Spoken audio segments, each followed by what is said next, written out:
मैंने अपनी पिछली 2 वीडियो में जंतर मंतर पे जो प्रोटेस्ट हो रहा है सोनम वांगचुक सर पे बात की, फिर ये सब जो खोखली एजुकेशन सिस्टम के खिलाफ लड़ रहे हैं उस पे बात की, और ये ढीठ गवर्नमेंट जो ये भूल चुकी है कि इंडिया एक डेमोक्रेटिक कंट्री है। और इसके बाद कुछ बेवकूफ अंधभक्त जिनको नॉलेज ढेला भर का नहीं है वो फालतू के कमेंट पास किए जा रहे हैं। मैंने कुछ हफ्ते पहले एक वीडियो बनाई थी एजुकेशन सिस्टम के खिलाफ, उसका एक छोटा सा क्लिप मैं इस वीडियो में ऐड कर रहा हूं, तुम इस वीडियो को पूरा देखो। ये बहुत छोटा सा एस्पेक्ट है पर स्टिल तुम इसे पूरा वॉच करो और फिर डिसाइड करो कि आखिर हमारे साथ चल क्या रहा है। चलिए शुरू करते हैं नंबर से। डेटा कहता है कि 2014 से 24 तक यानी पिछले 10 सालों में 93,000 से ज्यादा गवर्नमेंट स्कूल बंद किए गए।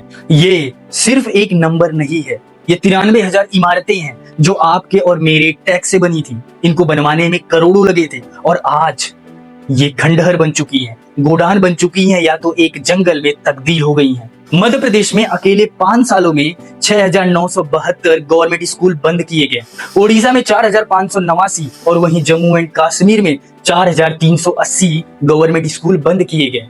अब तुम सोचोगे कि इनरोलमेंट कम होगी इसलिए इन स्कूलों को बंद कर दिया गया।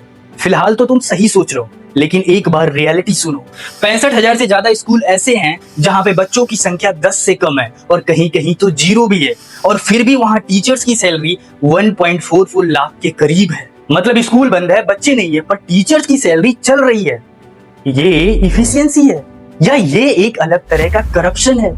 अभी तुम कह रहे थे कि इनरोलमेंट कम होगी इसलिए इन स्कूलों को बंद कर दिया गया। चलो इसको समझाने के लिए मैं तुम्हें ले चलता हूं 1966 में।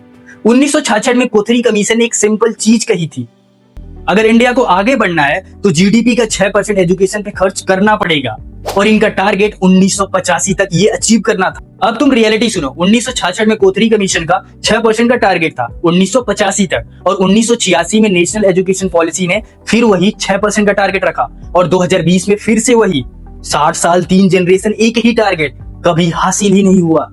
सच तो ये है कि इंडिया एजुकेशन पे सेंट्रल और स्टेट मिला के 2.7% ऑफ जीडीपी खर्च करता है। फिनलैंड खर्च करता है 6.1%, यूएसए खर्च करता है 6%, और वहीं चाइना खर्च करता है 6.1%। और हम कहते हैं कि हम $5 ट्रिलियन इकोनॉमी बनाना चाहते हैं बिना पढ़े लिखे वर्कफोर्स के। पैसा नहीं दिया, स्कूल बंद हो गए, इनरोलमेंट गिरी जिसकी तुम अभी बात कर रहे थे, और अब गवर्नमेंट कह रही है कि इनरोलमेंट नहीं है तो स्कूल क्यों चलेंगे। सोचो कितना स्मार्टली इस गवर्नमेंट ने गेम को पलट दिया। चलो कुछ पल के लिए ये मान लेते हैं कि स्कूल खुल रहे हैं, तो यहाँ के टीचर्स कैसे हैं? पूरे देश में 9.83 लाख टीचर्स की पोस्ट खाली है, और 1.17 लाख ऐसे स्कूल हैं जहाँ पे सिंगल टीचर हैं, मतलब एक टीचर पूरे स्कूल को संभाल रहा है।